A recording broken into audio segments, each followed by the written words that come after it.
তাহলে বাঘের বাচ্চা নিয়ে আসবেন তো?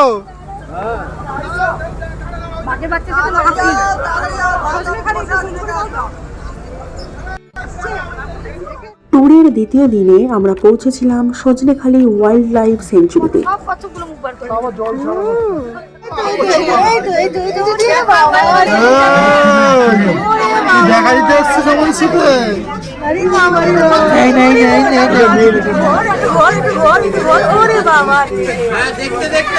এই মুহূর্তে দুই বান্ধবীর মধ্যে একটা বিশাল আলোচনার বিষয় হচ্ছে যে দুটো কচ্ছপের মধ্যে মেল কোনটা আর ফিমেলই বা কোনটা।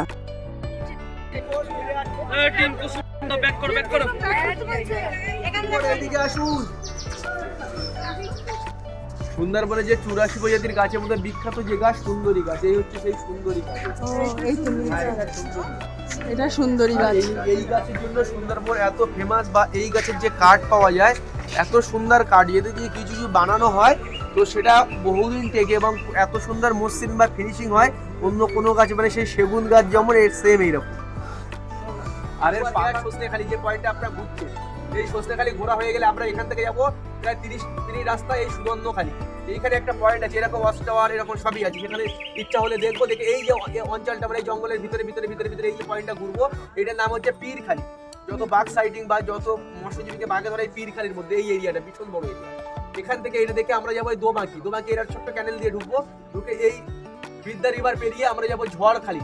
এই ঝড়খালি থেকে আবার ব্যাক করে চলে আসবো আপনারা পাখিরালা। এইখানে এই যে এরিয়াটা, এটাকে বলা হয় সজনেখালি ওয়াইল্ড লাইফ স্যাঞ্চুরিয়াস এরিয়া। এর আয়তন 362 বর্গ কিলোমিটার। এইখানে কিছু অংশ পীরখালি, কিছু অংশ মাছ কাঁকড়া ধরা যায়, বাদ বাকি অংশগুলো টুরিস্টদের জন্য এলাও, কিন্তু মৎস্যজীবীদের জন্য এলাও নেই। আর এই যে জোন, এটাকে বলা হয় বাফার জোন। এই দেখুন এই যে জোনটা, এটা বলা হয় বাফার জোন। এর আয়তন 892 বর্গ কিলোমিটার। এখানে টুরিস্টরাও ঘুরতে পারে, মাছ কাঁকড়া ধরাও এলাও। আর এই যে নেত্রপানি থেকে এই যে জোনটা, এটাকে বলা হয় কোর জোন।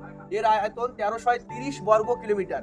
এখানে শুধুমাত্র নেত্রপানি পয়েন্টটা টুরিস্টরা ঘুরতে পারে, বাদ বাকি যে পয়েন্টগুলো আছে এখানে কোনোটাই টুরিস্টদের এলাও নেই। এই দেখুন এই গোয়াসভা, এই গোনা, এই বাগমারা, এই চামটা, এই জায়গাগুলো ডিপ ফরেস্ট। কখনো কোনো বাঘ যদি গ্রামে চলে যায়, গ্রামের সাইড চলে যায়, তাকে ধরে নিয়ে যখন ছাড়া হয় চামটা, গোয়াসভা এইসব জায়গায় ছাড়া হয়। এগুলো ডিপ ফরেস্ট। এখানে শুধু ফরেস্ট ডিপার্টমেন্টের কর্মীরা ফরেস্টের কাজে যেতে পারে।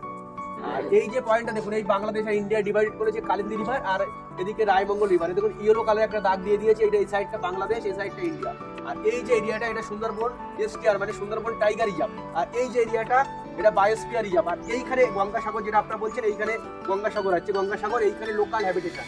মানে টোটাল সুন্দরবনের আয়তন হচ্ছে 25,585 বর্গ কিলোমিটার, যার মধ্যে ইন্ডিয়া আছে 9,630 বর্গ কিলোমিটার, বাংলাদেশ আছে 15,870 বর্গ কিলোমিটার। যদি পার্সেন্টেজের দিকে ধরেন 62% বাংলাদেশ, 38% ঘন্টা এই গাছগুলো জলের নিচে থাকে।